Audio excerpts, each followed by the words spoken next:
Welcome into the RotoWire NFL podcast. I am your host, John McKechnie, joined by Mario Puig. This podcast brought to you by our friends over at WinBet. We got a lot to get to today, Mario, but before we get into that, how are you doing on this fine Thursday?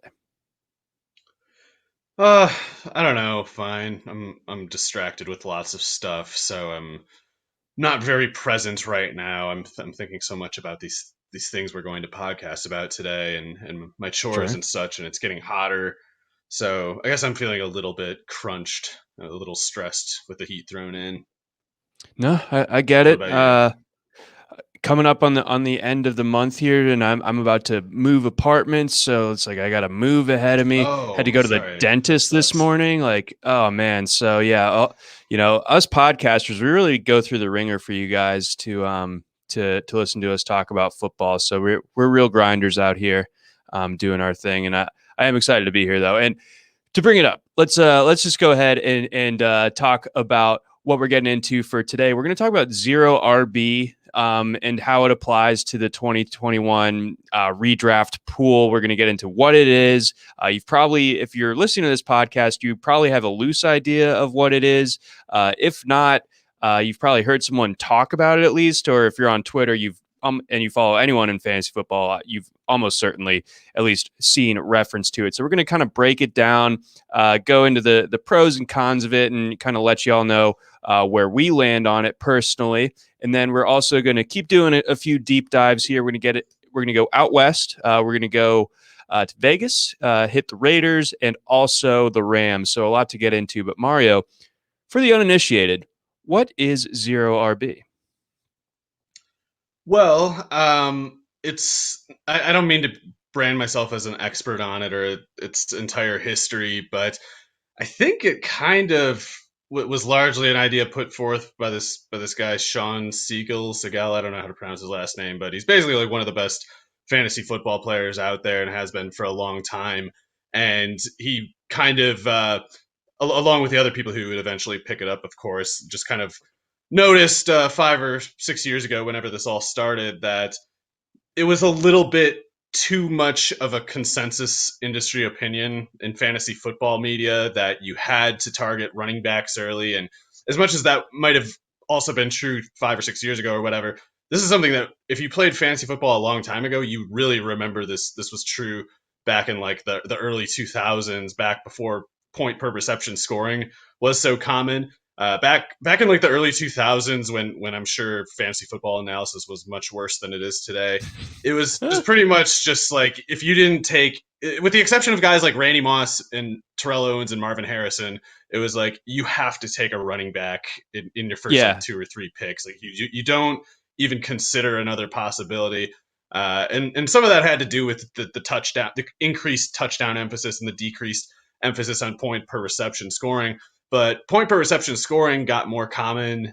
Standard scoring started to fade away, and yet more of probably that initial school of thought of like you got to hammer the running backs, you got to get a stud, you got to get a workhorse, at least two. That kind of stuff was still the general assumption, even as point per reception introduced this new capital to the whole thing, and mostly to the benefit of pass catchers, obviously, and a little bit to the detriment of the players who stood out on the basis of touchdowns before. And I think certainly when it's stated by a guy like Sean, it's a sound case that's made, and it's a pragmatic case, one that's based on just following the numbers, just going where the results are. It's gotten a little bit out of hand since then, and you'll notice yes, that's Sean kind of doesn't why really I wanted to seem to. talk about it today. You'll notice he's not involved with really any of these wars. Like I don't think he even uses Twitter, but he's not involved with these big fights people get in about zero RB or whether you should do robust running back or whatever. A lot of the other people who have picked up the fight from whatever angle they've gotten into it, it has to do with a kind of like a lot of ideological stuff. Like you've got these people who are making a new different case that they kind of they confuse the zero running back market inefficiency point of people just targeting running backs too early in draft, and then kind of try to confuse it and conflate it to the general tendency of NFL teams to potentially run too Running much. backs And don't so you matter. get Is yeah, it like a running running backs backs don't don't matter, but matter. in fantasy? Well, I would say the running backs don't matter. People largely co-opted the zero running back, the more sober Yes, and kind of like that's the connection I scholarly wanted to make. zero. Mhm. Yeah, so that started to get out of hand when those people especially picked it up, and they're ridiculous for a lot of reasons, in my opinion. But the least of which is, or sorry, the most of which is like they're not even really being that pragmatic about it. It's just an ideological axe to grind that they have. Uh, so the zero running back thing, when it made sense, it all was within the context. And in any case, I should say that it made sense at any point. It was because the league in question had a market, a player market that dictated that the most efficient way to gain points was to target receivers a little bit more, where some people were mostly reaching, chasing these potential workhorses that so often turn out to be busts in the third, Right. fourth, fifth round range. And so if you're in a league where running backs really are going way too high, then just as it would be at any other case, any other position where the market gets more favorable or less favorable at any point, you just follow it on that basis. You don't go in believing like, oh, running backs aren't useful or that I got to fade them. You go into it saying like, I got to get the highest scoring collection of players. And if everybody's, if Tyreek Hill's going fourth overall and Devontae Adams is going third and Michael Thomas is going ninth, as an extreme example, that would be a league where it's like, okay, the receivers are a little bit overpriced or at least a lot more expensive than they were in other cases.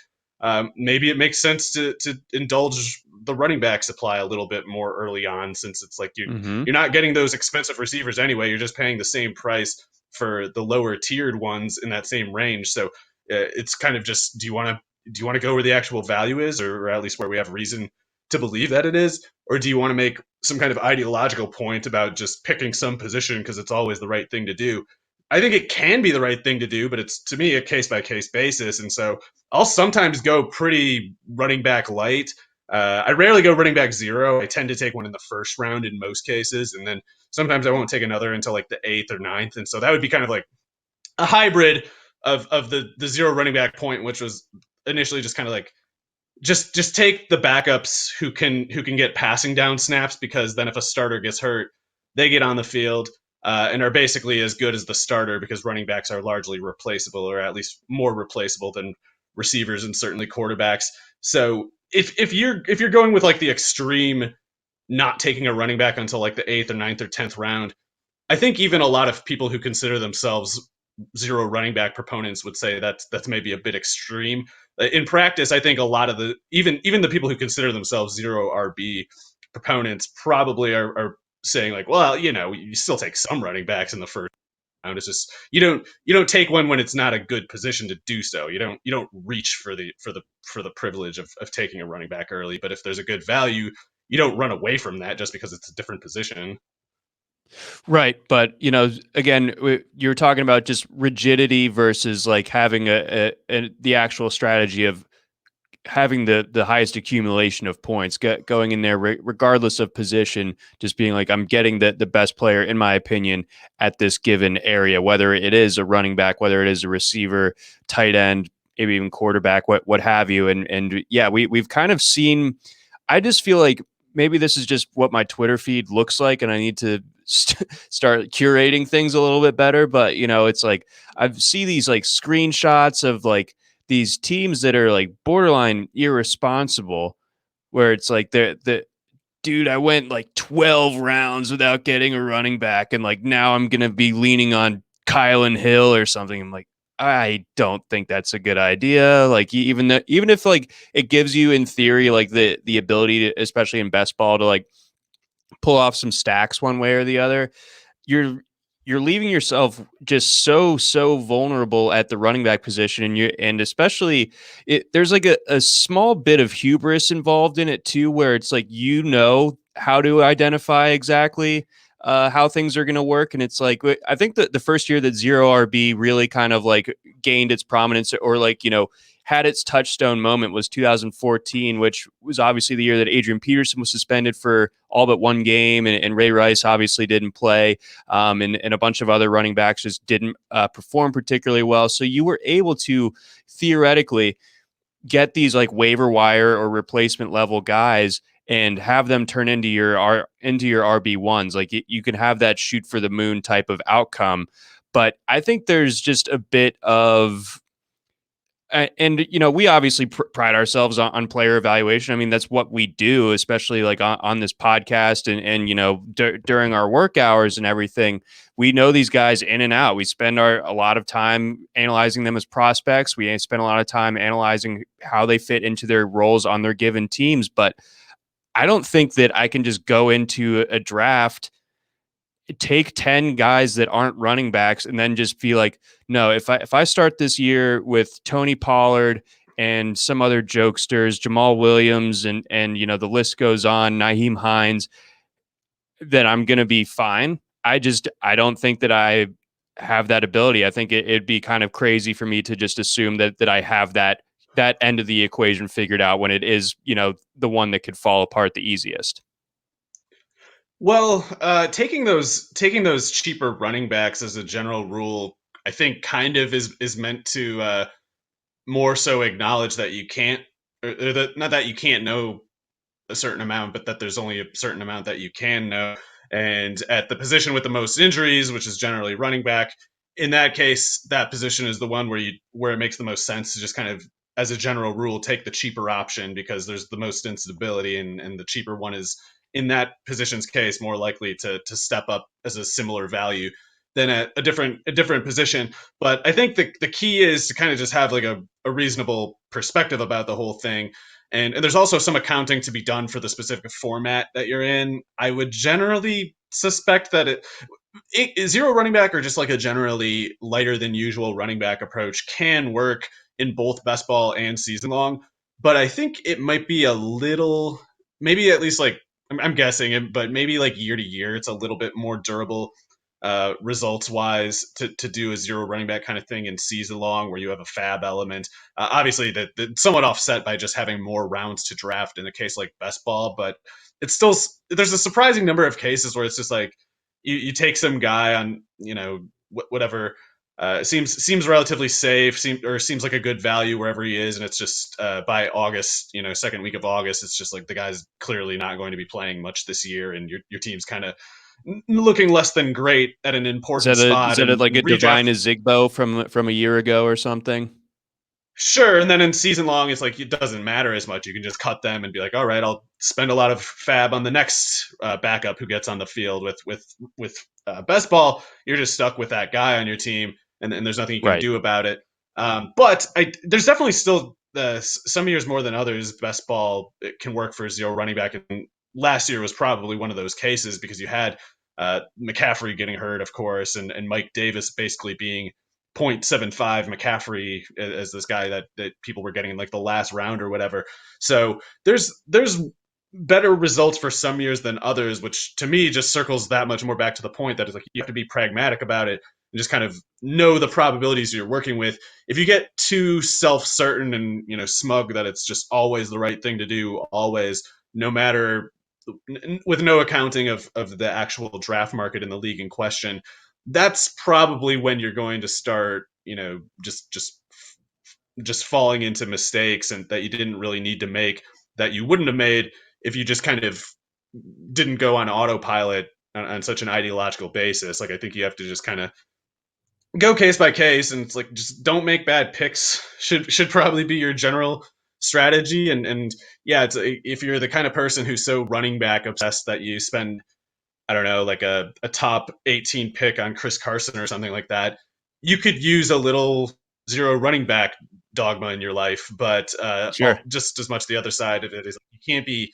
passing up good running back values just because you refuse to accept one. Like it's a bad process. And when you're, and part of the, to go back to like the just having the proper perspective on this, and the importance of that, doing a best ball, especially like a tournament sort of best ball draft, where you take on what is a risky, unstable, kind of just long shot sort of strategy, which I would very much call the particular person you're talking about who had like Jamal Williams as their running back one.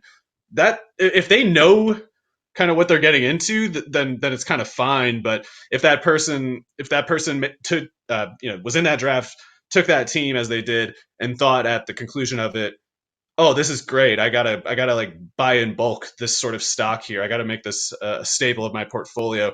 That would be wrong. That's not the kind of perspective to have. If you're going to take an extreme, an aggressive approach to any particular premise, you don't want to make that like a staple of your portfolio. You want to go into it knowing like this is probably a bad idea, but weird stuff happens, and there's nothing wrong with making that kind of team. But as like a smug ideologically worldview dictating kind of thing, it's probably not worth that much of your brain space. No, I don't think so either. So I think you have the right perspective as per usual on this, and of to to dovetail a little bit on this subject before we move on to some of the other stuff for today. Who are in your mind some of those kind of the classic zero RB guys for this year's crop? Beyond a Tony Pollard.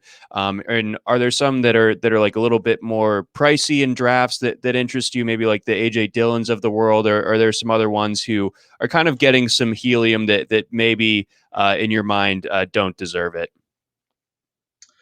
Well, I think it's again kind of just like a perspective thing. Like if you're going in with a certain level of exposure contained in each case, you can justify pretty much any running back for some reason or another. It's like you can, it's if Travis Etienne gets hurt for the Jaguars, God forbid, then James Robinson, the people who took him in whatever he's going now, the seventh or eighth or something, they're just locked in to Yeah, a that's a big lottery game there. ticket. But it's not the kind of thing where I'd want to say, therefore, target James Robinson heavily because like we still need that other guy to get hurt. There's not much we can actually control. The things that we know don't actually matter in this case. It's just subject to chance that we have nothing to do with. So you can kind of up to certain exposure percentages and up to certain price acquisition prices, you can pretty much rationalize anything. But as far as staple guys, who I generally see at a price that I think is favorable. I guess I'm thinking a lot about Alexander Madison, and this is always just a grim kind of subject you have to go into with each of these guys because it's like, well, first thing we need is this really good player that we like a lot to get hurt, and then this guy who's not as good and it would be bad for the game if he played more.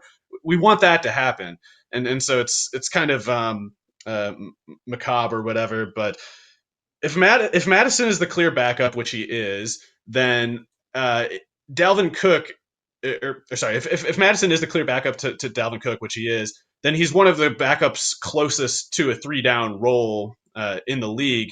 And yet, I feel like and this is a little bit different than last year. I feel like last year Tony Pollard and Alex Madison tended to go pretty close to each other, and I think this year Mhm. you see Pollard more regularly go in like the 10th or something, and then Madison fall surprisingly far, something like maybe the 14th or 13th, 12th, something like that. They should be right next to each other, in my opinion. I don't really feel strongly about which of them is better than the other. I guess I don't really have any clue, but it's unfortunate, but it's objectively true that Dalvin Cook is one of the more higher risk injury guys in the NFL, and Sure. that might be true about Zeke at this point too. But you don't really see the ADP acknowledgement in the case of Madison. It's like people kind of got their hopes up last year, picking him at the same price as Pollard. Dalvin just went nuts, murdered everybody, and they kind of forgot the reason that they had last year for picking him applies just as much this year as last year. And there's not really it just didn't happen to work last year in that one instance. So I like getting Madison in like the 13th or something like that here and there, just because I especially with Boone gone, I guess I would expect Madison to play 3 downs if Cook were to miss any time. Right, and I think to your point, between Pollard and Pollard and Madison, we saw Ezekiel be ineffective at times last year and miss a game, during the fantasy playoffs last year, and he just didn't look near. I mean, he dropped off a full half a yard. That's not great, obviously, and Pollard was able to get a little bit more experience out there, but he wasn't necessarily awesome in his own right. I mean, his yards per carry dropped off a full yard, and he got 15 more Yeah, he's not carries. benching Zeke. If that's what people are No, thinking, and that's why he costs what he does, they probably should stop doing that. Let his price go Yeah, and down and then buy some shares. right, right. So, I mean, I think that that some of that can also just be explained by the drop off in that offense with the offensive line and with Dak Prescott going out, and then you replace him with Andy Dalton. The whole thing is obviously not going to go nearly as well. So last year on the other side, we saw Dalvin Cook be healthy for 16 games, if I remember correctly, and I think he was second to Derrick Henry in total carries. So, like, I think that maybe people are inclined to just think that maybe Dalvin Cook isn't an injury risk anymore. Whereas I think you have the right idea where it's like, no, he still is. He just didn't get hurt last year, and that should more so be reflected in the Alexander Madison current market. And then I guess Yeah. my Oh, my sorry. last I point. wasn't gonna relay anything. You're good. You're good. And then my last point here on this topic in general, and what makes uh, my willingness to leave the running back position alone, especially for an extended period of time. Like I've most of my drafts, I've gotten two running backs with my first three picks or so. And part of the reason is we didn't have a great influx of running backs this year. Like we have Najee Harris, of course, who fantasy wise is in a really really good position for a ton of touches, and that of course is kind of like what we're chasing on for fantasy purposes. And Travis Etienne, obviously, really great player. We're really excited about him. Don't really know what his role is going to look like because can't really trust Urban Meyer, at least to our knowledge. But then after him, like you have Javonte Williams, and then you are completely just guessing. And like a lot of these guys just like either aren't all that talented or just like have these kind of strange projected roles. I do like the Michael Carter trajectory, but I could see the desperation kind of starting to drive up his price in drafts. I think we could see something similar with Kenny Gainwell, especially if he starts to kind of make some waves during training camp, that sort of thing. So it just feels like there's less of an influx of talent at the running back position. So we have these kind of retreads or guys that we just kind of need to assume certain leaps or certain things about their respective roles. That makes me a little bit uneasy from going away from the guys that I view to be the more sure things. Yeah, I guess I didn't think about it that much, but I've tended to get a lot of first and third round running back tandems, but that also might just be because I incidentally am high on Jonathan Taylor or whoever I'm taking in the first. And then, especially when someone like DeAndre Swift falls to my third round pick, that's one of those things where I have to do it. I have to take Swift and like Ezekiel Elliott or Jonathan Taylor, somebody like that, and it's because I think that Swift's price is wrong, and that if it corrects, I'm not going to get a chance to pick him in the third round after that. So I made the pick often at this point. It's not because I or at least I don't think it's because I've settled into like a set pattern. We might see some shifts, especially as injury stuff or whatever trades and signings uh, might remain. But I guess it is for now shaping up for me to be that kind of year too, where I'm not really picking running backs in the middle rounds. I would be open to something where I'm doing like a. I always want to pick at least like one running back in those first three rounds. I don't really want to go into the eighth or ninth or whatever picking my first one. But I will say if you're trying to do some sort of running back restrained approach, you need to make that discipline last throughout the draft. You can't. You're not really doing it right if you're like, oh, I'm taking wide receivers in the first five rounds, and then I'm taking like Trey Sermon in the sixth. Chase Like that's Edmonds, yeah. right. It's like you gotta make sure you're not just reaching later on than usual, especially because the player that you're reaching for probably doesn't even have the theoretical upside of the player that you could have made a so-called reach for earlier. So you're kind of just better off just take Sermon, take the Michael Carter if they're there at a reasonable price, but just taking them at what 1.25 what they're worth times what they're worth is not really any more restrained than taking a guy like Taylor or whatever running back you're thinking of in the first couple of rounds two or three spots earlier than your efficiency projections say they should. It's like you're at least getting upside that can't be imitated later on with a few exceptions. But if you could get a league where you're getting really loaded receivers early on, you're loaded at tight end, whatever it is you got going, and then you get Trey Sermon in, I don't know, the late seventh or the early eighth, then that could work because the math is at least consistent. Then it's like you're not paying more than you should for him. So if he doesn't have the upside of the top, 3 rounds kind of running backs, it doesn't matter because you didn't pay as if that were the case. If you are paying as if that's the case, then I think it's an instance of, the ideology, the strategy just not working out in practice like the way that it was supposed to in theory, and at which point there's not really any reason to be attached to it. It's like the theory isn't even there. Are you just bringing up Trey Sermon a bunch because I forgot to list him among those rookies? You're just rubbing it in my face. I guess. Yeah. I mean, it's I guess him and Carter, and I don't know, was there another one? I guess there's not really another. Oh, Javante, right? Yeah. Javante. Yeah, it's like that's. I guess I'm just like repeating my prior belief with him in particular, but it's like I really don't see the point in taking him in like the 5th round. Like I would be a Javante buyer in bulk if he were more around the same price as Trey Sermon, but it's just not. It's not even theoretically a bargain or a sharp pickup anymore when you're just overpaying to do it. You're just being late to a trend. No, exactly. So, yeah, that's a tricky one to figure out, or I guess it's not really. Like, just don't overpay for some of these guys that are out there, and obviously Sermon's position looks a little bit different than it did on draft day, with some of the injuries there in San Francisco I to that like Dylan a backfield. lot. Hmm. Like AJ Dillon, and it's like you're going to see Sermon and Michael Carter almost always go ahead of AJ Dillon, I think. And it's like, well, we'll stop and consider what's going on exactly. It's like AJ Dillon's a backup to a starter who is injury prone.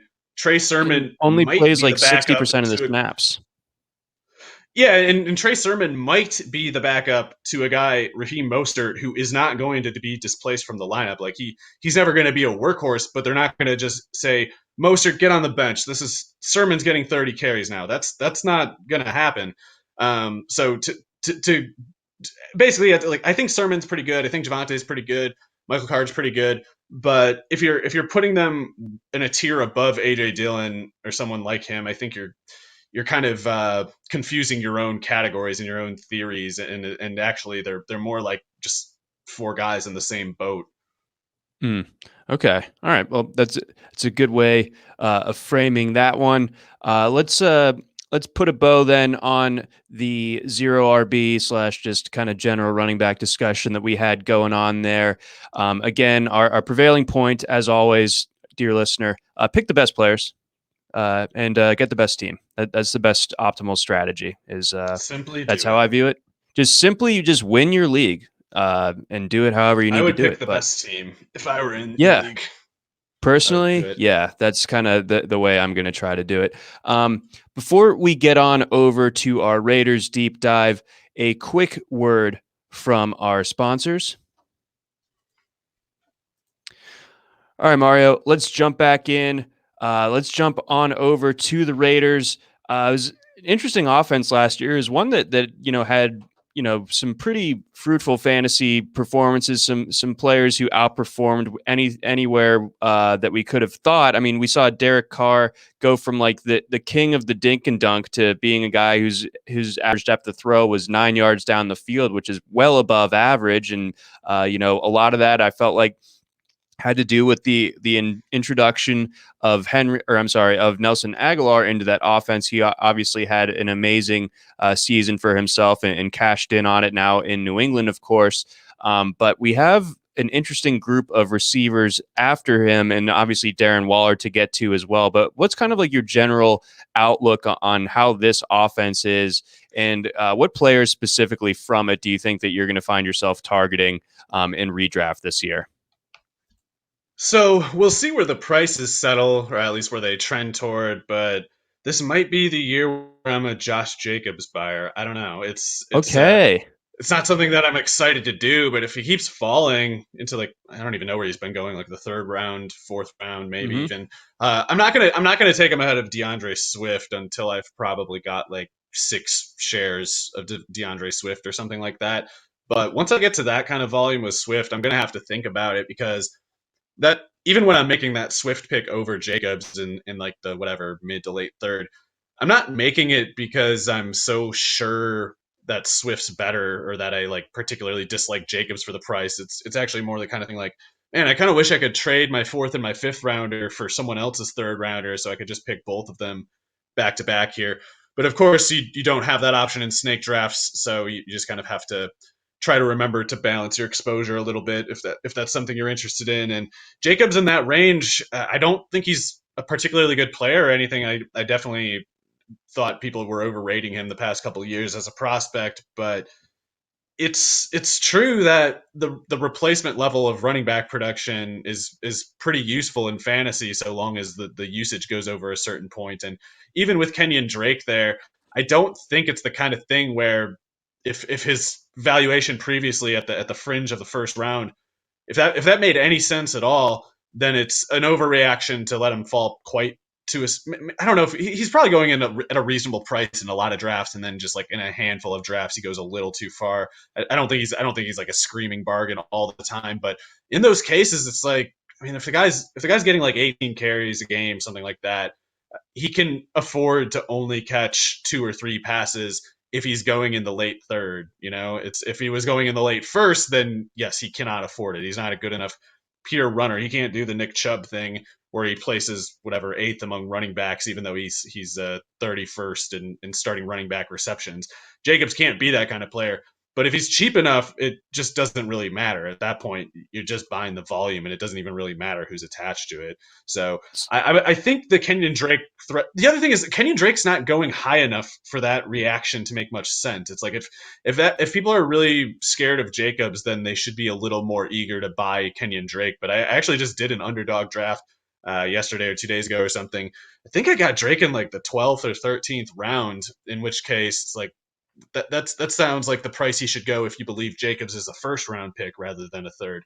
So I think there might be a little bit of.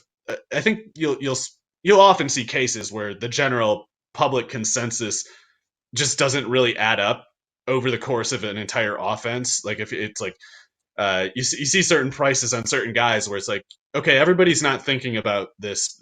One of these is too high, or one of them's too low. Both of them are too low, something.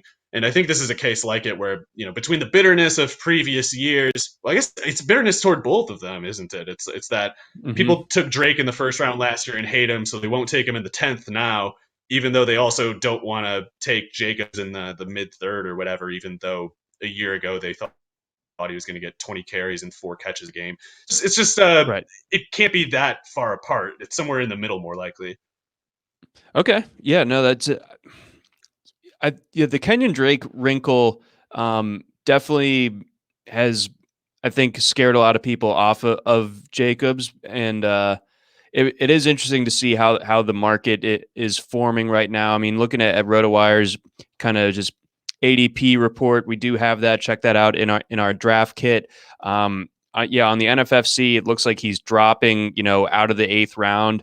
And in my fantasy league drafts, going like way after the 10th. So yeah, no, it's interesting to see the dynamic in between where he's going and where Jacobs is going, for sure. But yeah, no, maybe it does present that potential buying opportunity when it comes to getting some Jacobs shares, especially late in the 3rd round, like you mentioned. In terms of this receiving core or this passing game in general, obviously Darren Waller is the alpha. It's one of the very few offenses in the league where you could say that the tight end is the engine of the passing game. Looking beyond, or we'll start there.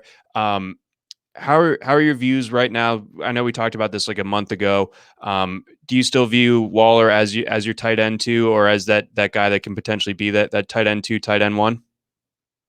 Yeah, I'd say it's tight end 2, and he's in the same tier as George Kittle. It's a coin flip kind of thing between the two of them. Okay, that checks out. He's a He's a guy that's beast. He's definitely is. awesome. He's ridiculous. But with Aguilar being gone and Henry Ruggs not really having the rookie season that maybe his bigger proponents would have hoped that he was going to have as a rookie. It wasn't like completely disastrous on a per target basis, still 10.5 yards a target. But the catch rate wasn't particularly good. Had a drop in there. Just you start to wonder how much how much volume he can really realistically take on, or is he just going to be a deep threat only type of guy? Which it's not a bad thing, but that's obviously not what you want to spend the 12th overall pick on if you're the Raiders. But how do you see his role expanding, and how is it looking as far as his fantasy value in drafts right now? So I wasn't particularly high on Ruggs, or at least I wasn't one of his proponents. I wasn't one of his critics either. And I guess a year later, I'm still kind of in that position. I think overall, there's a lot of risk for him in fantasy just because like it's not his fault, but he always will be the guy most qualified for a decoy route if there's a decoy route to be run on a play. And it doesn't mean that he's bad at running a real route or catching a real target. It just means if somebody needs to run a waste route for Darren Waller to get open on this play design, Ruggs is the guy who's not getting a target on that play. Like he just can't do it. That's not something that's not going to be like a staple occurrence or anything like that. So it's not going to make or break him. But it is one thing in conjunction with otherwise like a general just he doesn't have an inclination to draw targets quickly. As part of that has to do with the routes that he draws. It's like if you're running far downfield, that's going to have a downward pressure on your per snap target volume because the harder the route, the less often the quarterback's going to take that risk. So if he's running 17 yards downfield, then it kind of caps the sort of volume he can get. And we haven't really seen the Raiders get going as an underneath receiver. That may or may not happen. I don't know how someone can know for sure either way. But if Well, he does start getting short routes, he could be good. But if he doesn't, then it's just like he's going to be running a lot of mileage and not getting a whole lot of targets for it. Well, do you think that maybe they scale that decoy factor down just a little bit with that loss of Aguilar? Because Aguilar in his own right was an A dot of 15.3, which is also pretty far down the field at 2 yards shorter, of course, than Ruggs. But he was able to turn that into something, and we saw Derek Carr kind of reach a level with his downfield passing that we hadn't really seen since maybe previous like before he broke his leg in the 2016 season, his kind of breakout year. So do you think that maybe Ruggs picks up that function in this offense, or do you think he remains in that same static role of just send him down? He could. I just think there's nothing certain. Like it's one of those things. He could get better, but the team I think wants him to get better before they give him more responsibilities of that nature, specifically the Aguilar role. In the meantime, I think the Aguilar usage is up for grabs between Ruggs. I guess John Brown might still have something left. He's certainly a similar category of player on the outside, speed oriented element. Yep. He could pick up.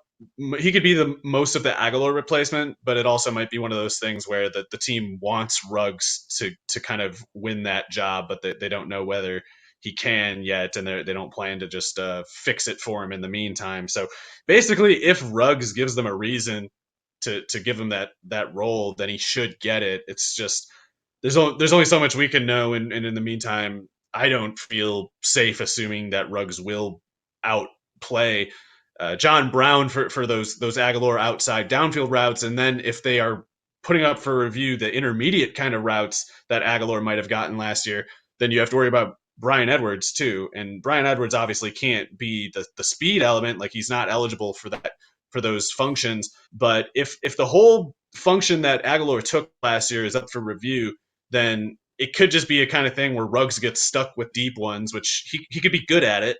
It still would be hard to be consistent and be like what his investors really hope he'll turn into. And then Edwards could kind of vulture the intermediate routes, whatever few underneath routes Aguilar might have gotten. So there's just like a wide range of possibility. And I'm not getting Ruggs shares at the moment. That could change if he just slides in some draft. I don't think he's a bad player or anything, and I think he could very well still be developing. But I think generally there are players. If a player has a similar level of risk as Ruggs, I just tend to find ones that I think are both like cheaper and having more plausible upside than him. But it's not one of those things eager to write him off or anything. Okay, looking at the ADP report right now, I mean, other players going in that similar range. You know, you got Adam Troutman, James White, Blake Jarwin, Hayden Hurst. So like some kind of sketchy tight Well, over ends. them, yeah. Unless you really need a tight end, I guess. Right, and again, I'm a little bit cherry picking, but you know, I'm definitely taking him over the two Arizona guys in this range, both Rondale and Christian Kirk. I'll probably take Kirk, but I have no interest in Rondale. I would definitely take Ruggs over Rondale. Okay, very good. So you touched on Brian Edwards there for a minute. Would you like to unpack that any further as you know, how are you targeting him in drafts, if at all? Well, I'm getting him in some. Sometimes someone will take him like a round earlier than the ADP says, and I don't really want to get in a bidding war for Edwards. But if he's going to be a comfortable wide receiver 7 kind of price, then I will keep buying because I think uh, it's just it's still one of those things with Ruggs that there's a wide range of possibilities there. Edwards could do pretty much nothing this year. Edwards might not even be very good, but I think that would be pretty unlikely for both of those things to be true. Like I think at worst Edwards is a good player who might not have a big role this year because Ruggs is also good and because John Brown still has something left and because Waller is obviously not going anywhere and Hunter Renfrow is still around too. What happened last year is you had Aguilar playing pretty much all the time outside. You had Ruggs playing outside sometimes, but often in the slot in a position specifically where only Renfrow ran the year prior. So they kind of took some of Renfrow's work from the slot, gave that to Ruggs, and then they gave Ruggs some outside stuff in addition to that. What could happen this year is, depending on how training camp shakes out, they could put Renfrow more in the role that he was in 2 years ago and just don't have Ruggs play the slot very much, just have him be more like the Aguilar analog. But there also, I guess, is a possibility of sort of Renfrow getting pushed out of the picture and Ruggs becoming their full time slot receiver, which in that case, I think you're hitting the answer is both for Ruggs and Edwards because then there's room for both. If Ruggs is Right. in the slot, then it's just John Brown versus Edwards outside, and they're very different players. It could come down to just the question of do they want speed, but if it's more complicated than that, if it's up to more of a broader merit, Edwards might be able to win that competition this year. So you could see a 3 wide base load out of Edwards outside, with Ruggs outside, and then in Renfrow in the slot and that would be pretty interesting. That might be very well how it goes. But I think in the meantime they're kind of taking an approach where they're thinking, somebody might get hurt, somebody might disappoint, somebody might be better than we expect them to be, and we're not going to commit to any plan in the meantime. We're going to just let it kind of work itself out over training camp. So in the meantime, it's hard to know much. But for me, Edwards is definitely one of those players where it's a when, not if kind of thing. And it didn't happen last year, but if us Edwards truthers are right that it is a when and not if kind of thing, then the when is a year closer, if nothing else, and Aguilar is gone. So that's a couple reasons right there that make it easy for me to justify Edwards at a cheap cost. Now, if he starts going in like the 15th round or something higher than that, then maybe I'll have to, or sorry, maybe he's going in like the top 12 rounds, then maybe that's too much risk at that point. But for me, in the meantime, it's like this is a cheap price for a player who's clearly pretty good. Yeah, I think I've rounded out at least a couple of best ball drafts targeting Brian Edwards in the last round or in the last two rounds, something like that. So I will absolutely take the plunge, and I would probably be up for going a round or two higher. But like you said, if you get into the 15th, it becomes a different conversation where you need a little bit more assurances as to what his role is going to be. Let's move on over to LA. Let's get into the Rams and what their offense is going to look like this year. I know that back in late January, the last weekend of January, what that Saturday night when the trade news hit that Jared Goff was going to be sent out to Detroit, Matthew Stafford was coming in. That your interest in this Rams offense really kind of spiked. And this is again a Sean McVay offense that I mean it made it to the Super Bowl with Jared Goff. I mean that's kind of an unbelievable statement to make. And they had one of the most entertaining offenses in years, despite not having a great quarterback. Now they do have a very, very good quarterback. I stopped short of calling Stafford great, but maybe that's more of just like Detroit being so cursed that it never really let him, hit his full potential. But now he's out of there. He's in LA. They got a great group of skill guys. And obviously a great scheme as well. So I mean, how much Stafford do you have exposure wise right now? I have some. I'm definitely open to getting more. For me, the quarterbacks, how eager I am to acquire them is just subject to the price. And sometimes Stafford goes surprisingly high for me. Sometimes he slides, and in which case I definitely want to buy then. He kind of, I can't remember who exactly. He's in a range where I have some other guys that I want to get to. So it might be dictated whether I'm pursuing a different kind of stack or pairing. Something like that might be the explanation for why I don't pick Stafford some of the times. But if I leave a draft with Stafford as my quarterback one, and I feel vaguely confident about my running backs and receivers, then I would be okay with that, because the only concern I have with Stafford is whether his like back or shoulder, whatever he's gotten hurt with over the years. I'm a little concerned about that. But if he's on the field and if he's physically healthy, there is no question he will produce. It's not a there's not even like a slight risk in that sense. Like the system is highly favorable. He's never played in a highly favorable system. Like obviously he had Megatron in Detroit for some of those years, but he had like a 5,000 yard, 35 touchdown season in those circumstances, and B, the rest of the team was not very good. There was pretty much everything was wrong with that team other than Stafford and Megatron. So going to the Rams, it's a little different. Like there's no Megatron, but the situation is still more favorable because McVay's system element is just so much currency in itself. And then incidentally, yeah, the supporting cast is pretty good. Robert Woods obviously fits the system great. Cooper Kupp fits the system great.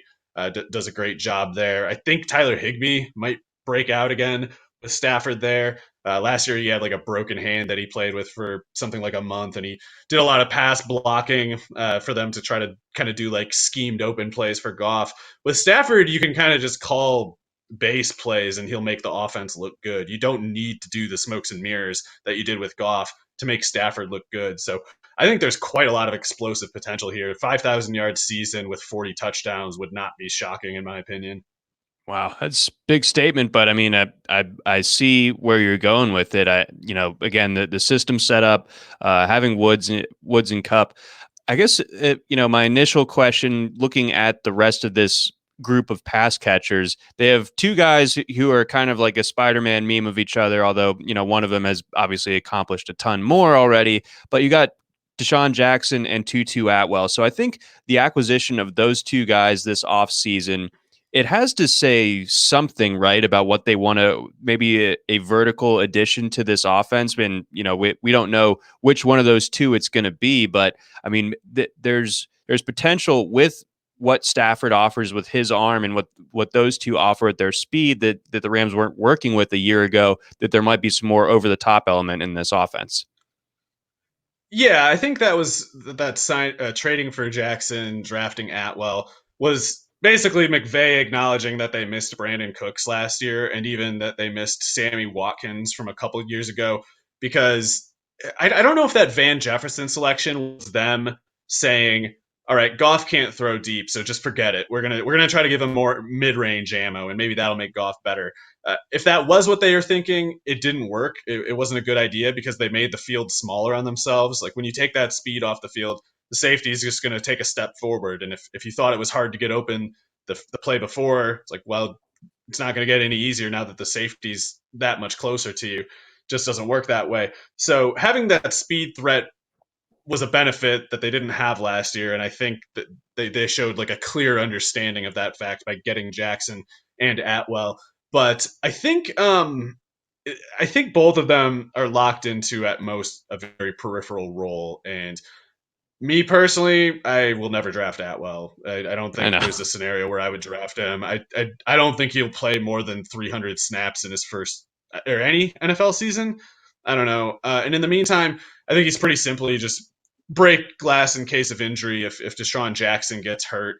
Because if Jackson doesn't get hurt, Atwell not even half the player he is. Like even last year, even at 34 or whatever, Deshaun Jackson was still very effective on the short playing time that he had.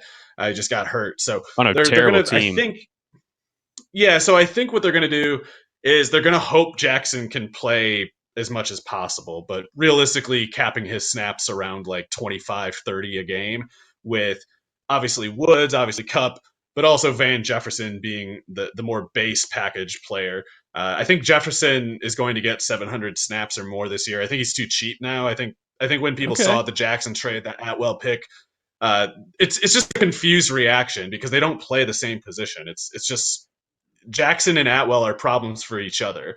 Van Hmm. Jefferson is like blocked and limited by Cooper Cup and Robert Woods, but he's the top replacement for either of them, and his price doesn't suppose anything. It doesn't. His price is so low right now. It's like whatever you're paranoid about has already more than factored into the price. There's nothing to actually be afraid of at that price. There's just huge upside because Cooper Cup's got a bad knee.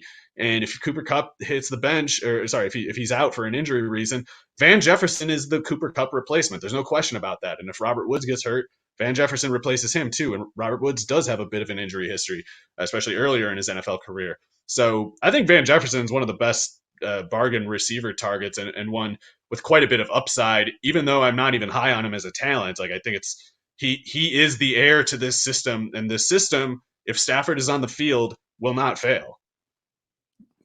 Beautifully said. Yeah, and to your point, Van Jefferson going around pick 200 in according to our ADP reports, sometimes later. So yeah, I that's actually definitely picked him someone. in I picked him and Deshaun Jackson with a couple of my last picks in a underdog tournament thing that I did last, the one that I did most recently.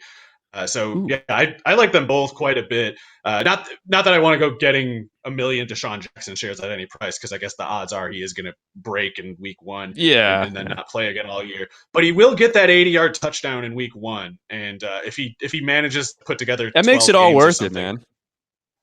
yeah. That So that Jackson. At his current price, he does not need to play the whole year to be useful. And if he does somehow play the whole year, it's like people will wish they had taken him in the 12th round. exactly. And again, there's no sweeter victory lap than the week one victory lap, of course. Um, Rounding things out, I think this will kind of tie the episode together nicely.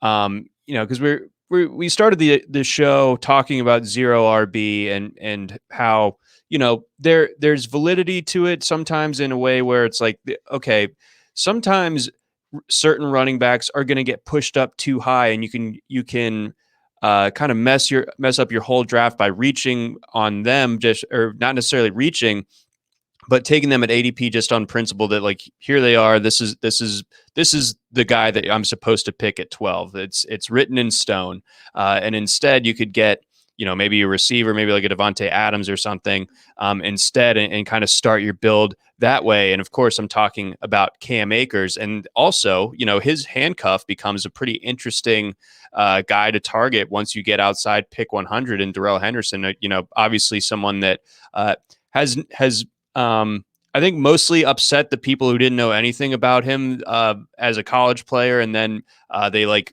bought into the helium in 2019, and then cast him aside, and then we're mad at him whenever he was on the field last year. But I don't know. Darrell Henderson, I think, is pretty interesting. But what are your thoughts on this backfield here with the Rams? Is Cam Akers going where he should, and how much Darrell Henderson interest do you have at ADP?